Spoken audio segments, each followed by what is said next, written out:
Riyadh is the capital and largest city of Saudi Arabia. It is a rapidly developing metropolis and the country's economic and cultural heart. Located in the Najd province in the central part of Saudi Arabia, it's a city of contrasts, blending traditional heritage with ambitious modern development. Olaya Street is located in the heart of Riyadh and is known for its modern skyline, luxury hotels, and high-end shopping malls. This is a central area to have hotels to get around Riyadh easily. You can also see the beautiful skylines and the Kingdom Tower from this street.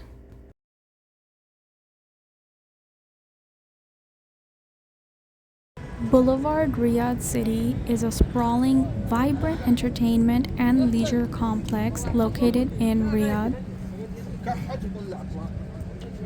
Renowned for its striking design, stylish lighting, and lively atmosphere, this place is open from 4 p.m. to 4 a.m. and during the Riyadh season, it features diverse zones like the Boulevard World and other international cultural food activities and attractions. I was actually surprised to see how lively this place was at night, and this was about midnight almost.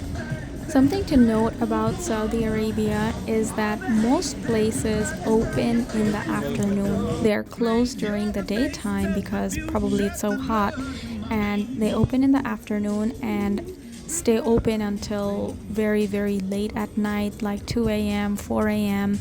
That's a normal time for stores and places to be open.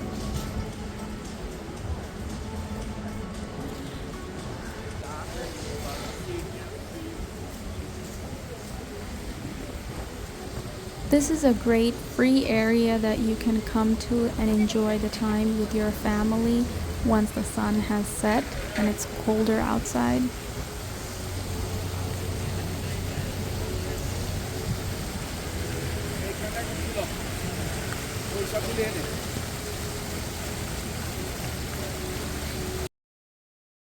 There's a few interesting places here that you can walk around and see the exhibitions.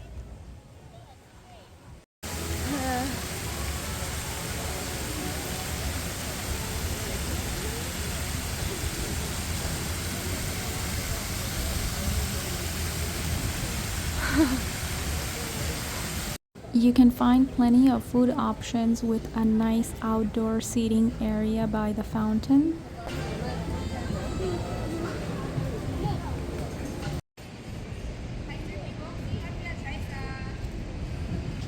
There's a cool sphere ball that turns into different colors and shades.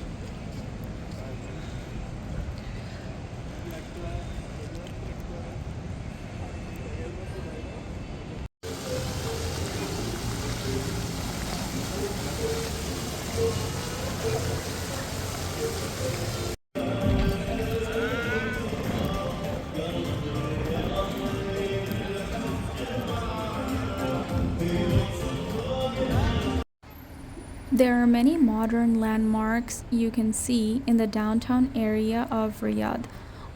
Riyadh's skyline has undergone a dramatic transformation in recent decades, with impressive array of skyscrapers now defining its modern identity. One of them is the Kingdom Center Tower, which is one of Riyadh's most iconic landmarks.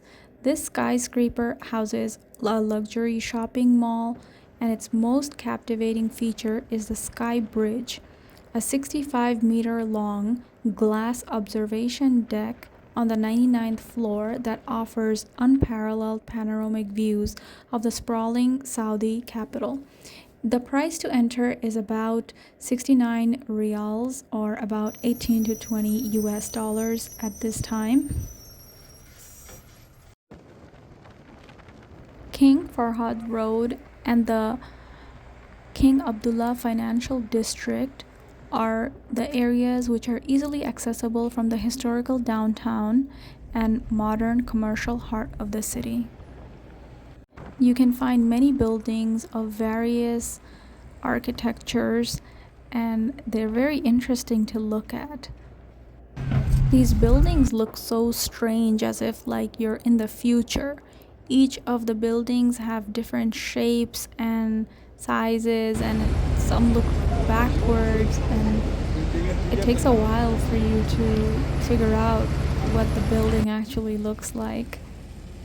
This is the Grand Mosque. It's in the middle of a really, really busy parking area.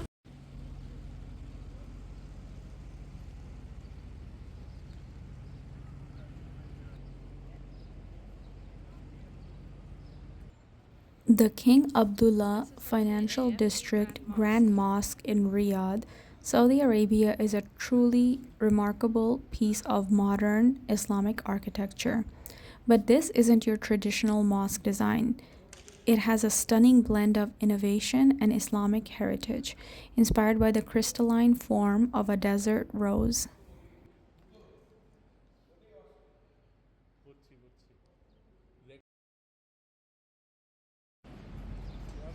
This is a good area to sit down and relax and maybe grab a cup of coffee and watch the people pass by on the streets, or even be inspired by the cool architecture and street designs.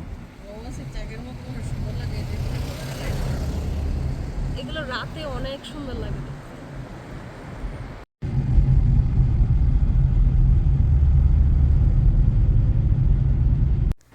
The Najd Village restaurant is one of the best restaurants that we have tried in our time in Riyadh.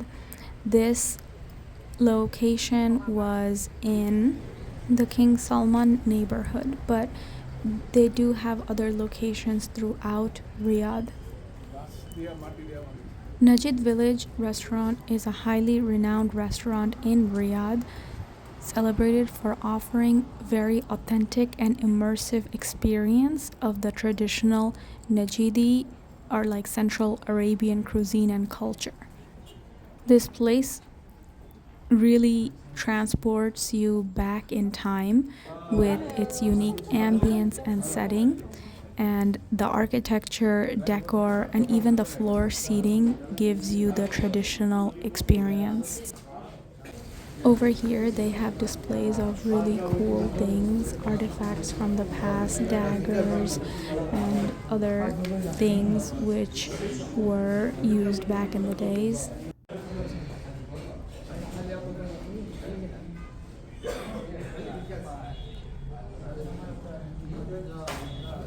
Najd Village provides an immersive cultural experience as well, so it does go beyond just food.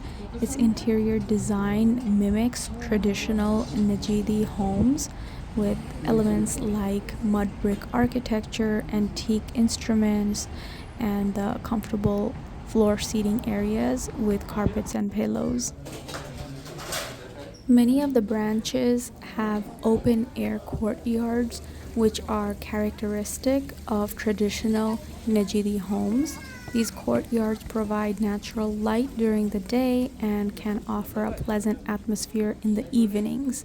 We went in, it was like maybe 2 p.m. when it was really hot outside, but over here it was a very nice, cool temperature with a nice breeze.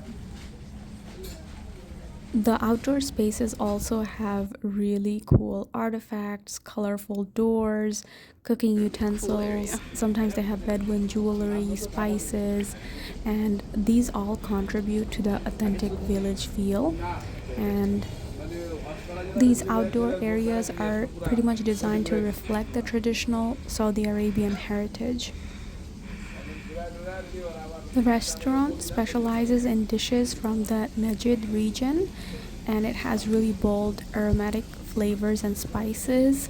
There are a few things that were really good. Actually, all the food here was super good. We tried the camel kapsa and the chicken kapsa. they were amazing. It was a little expensive here, but the ambience, the food, the flavor totally makes it worth it.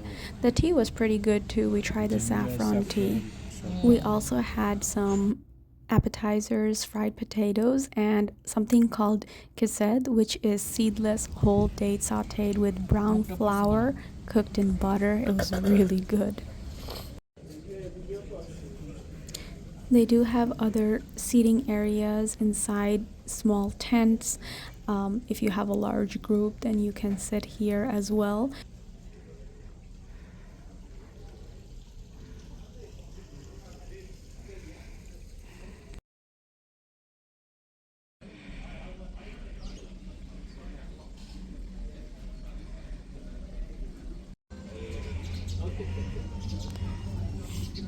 Actually made it out of straw For the texture. for the texture. They had more Wow, seating it really areas does look so indoors. beautiful. If you came with your family, there are curtains there. I'm not a big fan of these kind of sitting areas. I do like to be in areas which are more open, airy, and you can see the light outside. Over here, there was a guy who was making all the tea in the big pot. It was interesting to watch him. I would highly recommend coming to the Najd village in Riyadh. The food is wonderful and the ambience is amazing. This is the entrance to the Murabba Historical Palace. It is a significant landmark located within the King Abdulaziz Historical Center in Riyadh, Saudi Arabia. It holds immense historical importance as it is the official residence and workplace of King Abdulaziz ibn Saud, the founder of the Kingdom of Saudi Arabia, but it closes at 5 p.m. so we couldn't get inside. This complex also has a library and the King Abdulaziz Grand Mosque. The entrance to Al-Murabba Palace is free. However, next to it is the King Abdulaziz Historical Museum that houses several historical artifacts and attractions. There is a fee to enter that one. We wanted to visit the Al-Safat Square where capital punishments used to be carried out in the old days and Al-Musmak Fortress, but that area was completely closed due to renovations. The At-Turaif World Heritage Site is a truly remarkable historical and cultural gem in Saudi Arabia. This is located in Diriyah, in the northwest side of Riyadh, and it holds a profound significance as it was the original home of the House of Saud and the first capital of the Saudi dynasty. By the time we were able to find a parking, that particular site closed, but we went to the terrace and where the shopping malls were and the food was. It was a really cool experience because the whole city in Diriyah is kind of like this. It's very historical, old looking, so I thought it was a really cool place to just go and hang out for a while. Here you can see the Saudi Arabia's earliest chapters coming to life. As you walk through the stores and restaurants, you can see the unique buildings and the way people used to live. I feel like there's a big difference between the night and the day in Saudi Arabia in general, all the cities of Saudi Arabia, because at night everything comes to life. During the day everything feels kind of dead, no one's really outside, but most of the stores open at like 4 or 5 p.m. and they're open until like 2 a.m., 3 a.m., 4 a.m. and even at like 2 a.m. and 4 a.m. you can see people, families, little kids, women outside just hanging, eating, and doing all of that stuff, which I thought was really unique about Saudi Arabia that I haven't really seen in many parts of the world.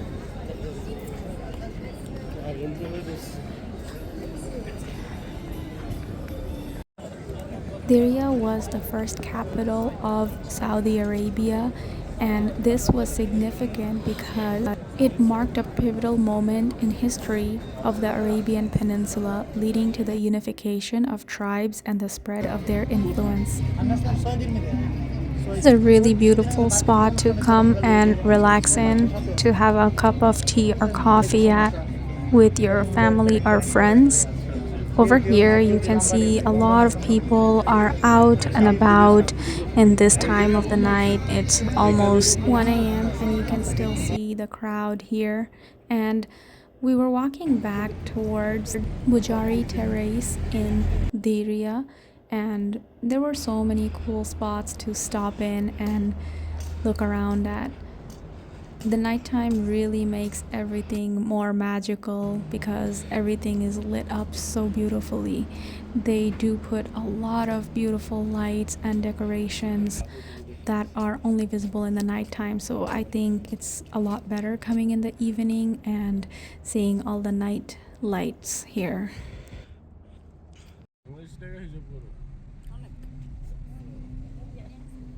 We're on our way back to the hotel right now, and we had a great time. We were able to speak to so many people here. It was mainly the working class people of Southeast Asia, Bangladesh, India, Pakistan. There's a lot of people from Bangladesh working here in the blue collar job sector, and most of them commented how they are treated poorly and their work environment and living environment is very bad.